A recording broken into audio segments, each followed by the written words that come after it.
Okay, first of all, can we just get into how much of an effort I've tried to make into my pre-background, and I've got my hot chocolate vibes. Look at how amazing that looks. Hello everyone, hope everyone's doing really well. Today I wanted to just do a sit down video and kind of bring some different vibes to the channel. So in my last vlog I mentioned that I wanted to do a sit down video, and this one, as you can see by the title, is called Knowing When It's Time to Let Go. So a few weeks back I actually did a blog post sharing some tips on knowing when it's time to let go, and I just thought, you know what, why not bring it to YouTube and do a little video for it as well. I know some people prefer to watch videos instead of reading, so yeah, I just thought, why not? Right, you'll have to bear with me because I'm actually filming during nap time as well, so Shaila's just having a nap. And also I'm still trying to get used to like this whole freestyling thing, so you might see me look down on my phone a bit where I'm looking at notes, but I mean, it's fine. Like, hopefully the more videos I do, I'll become like more confident and it'll just flow more easily. But in the meantime, let's get into it. By the way, I'm sorry as well if my voice sounds a little bit husky. I'm just getting over a cough, which I caught from baby girl, but it is what it is. It's kind of inevitable when you've got a little one not to catch these things. The first point I wrote about was, is it aligned with your growth / healing? So I find that recognizing when something isn't necessarily for you isn't the problem. It's more so coming to the point of acceptance where it's actually time to let go. Now, I feel like some people come to that point of acceptance faster than others, which is fine. But I think the main thing is to get there. I think everybody goes for a point in their lives where they actually reach a turning point where they're just like, do you know what? Maybe this isn't for me anymore. Like, maybe it's actually time to buck up and make a change. Now, when you get to that turning point, I feel like you have to think to yourself, right, is that situation actually going to support my journey? Is it going to elevate me, help me to grow? Or is it very much a hindering block that's actually stopping me from becoming the best version of myself and a person who God has aligned me to be? And once you reach that turning point and you actually know, you're thinking deep down inside, does this situation make me happy? Or do I know that deep down I could be happier?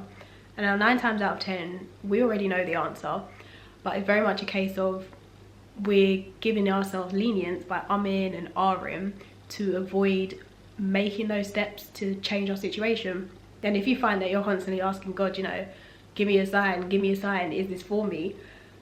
The reality is it probably isn't. You know it isn't, but it's very much a case of needing to get to that point to let go. Sometimes I very much need to ask God to take control of certain situations and lead the way, because in actual fact, when I try and control things, I find that it doesn't work out as well as it would have had I given it to God. If there's toxic situations or even like toxic areas in my life, then that kind of lets me know that there's too much of me in a situation and not enough God. And that right there is when I need to check myself. For example, I could find myself in a heated argument with somebody and it gets to a point where, yeah, I could tell you about yourself. I could cuss you to the cows come home or give you the most witty answer known to man. But the reality is, if it compromises my peace, my happiness, my joy, I'm good. I don't need it. I'm very much okay with focusing on my self journey and self-development, because at the end of the day, when judgment day comes, I'm only going to be able to hold myself accountable. Like, it's very much going to be me, myself and I. And I'm not going to lie, I need to make sure that the actions I'm doing gets me up there. And so I have to make sure that the way I carry myself complements the journey and the goal which I'm trying to achieve. And it's crazy because when you take the high road and you actually step back from a situation, it's mad that some people can perceive that as a sign of weakness. I guess because so many people are kind of geared up to have the argument, have the fights and the confrontations, they don't expect you not to engage. But all I know is that I'm trying to set my eyes on heavenly places. So you can miss me with the drama, you can miss me with all of that toxicness. I don't need it. I'm very much good. Again, that is a sign of knowing when it's time to let go. Are you encountering stumbling blocks or obstacles? Now, I can't tell you the amount of times I've tried to lean on my own understanding and just not got the result that I wanted.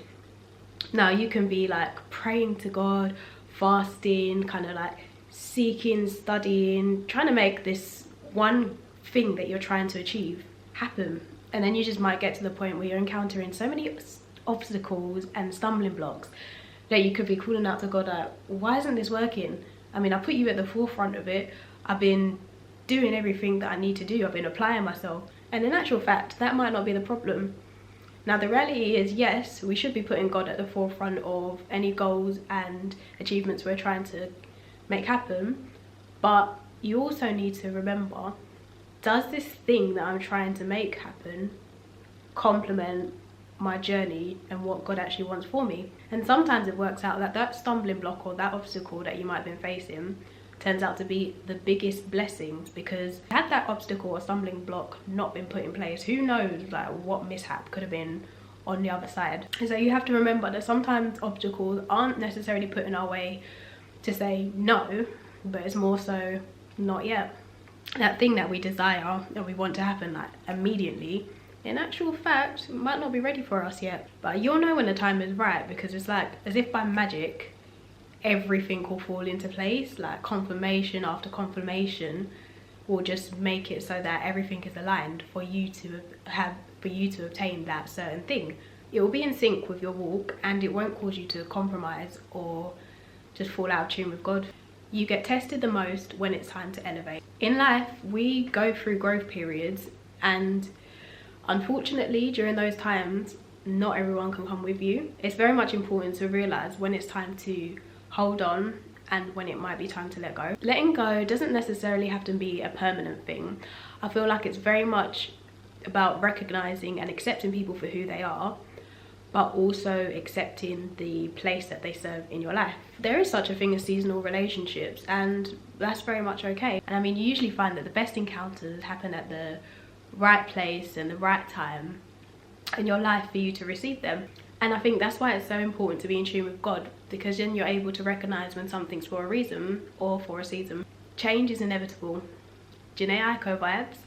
No, but in all seriousness, it really is. I know it's hard, but change is definitely a natural process of life. And I mean, if anything, I think it would be more scary if change didn't actually take place. Like, imagine always being in your comfort zone and not being pushed to develop and achieve higher. And I know the majority of us like to operate in our comfort zone because that's where we feel the most comfortable.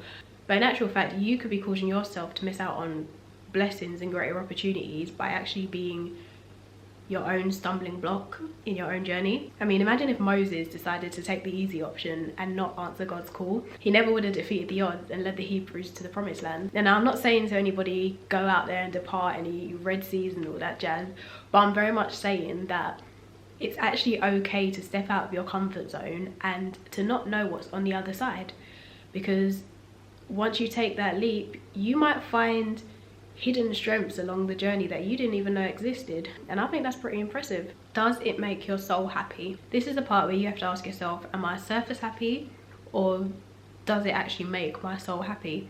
Am I putting on a brave face, but in reality that's really not how I feel deep down inside? If you find that the situation might be triggering thoughts of doubt or anxiety, then you have to be true to yourself. And I'm not saying that all forms of doubt and anxiety is red flags, because in actual fact, a lot of our growth and achievements comes from pushing past anxiety, pushing past doubts. And in a lot of circumstances, I think fear comes just before we're about to achieve our breakthrough. So in actual fact, not all forms of doubt and anxiety is bad. It can be very much a case of pushing past it to reach your breakthrough and to receive your blessings.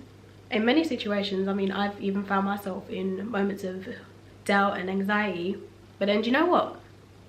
I needed to remember who the heck I am. Like, are you mad?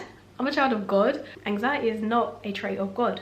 So when you start to have them feelings, that's again when you know that you're putting too much of yourself in a situation and not handing it over to God. It is deep, but so long as you stay aware of your higher operating frequency, then you'll never fall out of sync, because you'll know how you're supposed to be acting. And yeah, you'll just know how to stay in tune with what causes you to elevate. Sleeping Beauty done woke up, so I've got to wrap up now. So for me personally, I just had to get back to basics and strip away all of the me-led problems that I created in my life. I literally just got to a point where I wanted God to take full circle, full control of every situation, I convinced myself that I just needed God to kind of come in and rectify all the mess and just all of the errors made in life.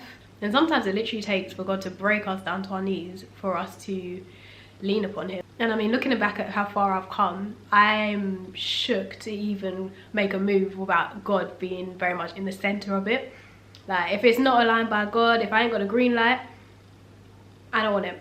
And if it's of his will, amazing. And if not, I've actually come to a point of realizing that it will be okay. And I think that's the power of recognizing when it's time to let go. So I don't know if this is your wake-up call, who needed to hear this, but I know me myself, I'm very much encouraged. And you know what, it's like when the situation is actually lined by God, it's so much more enjoyable, and it's just, yeah, it's just easier.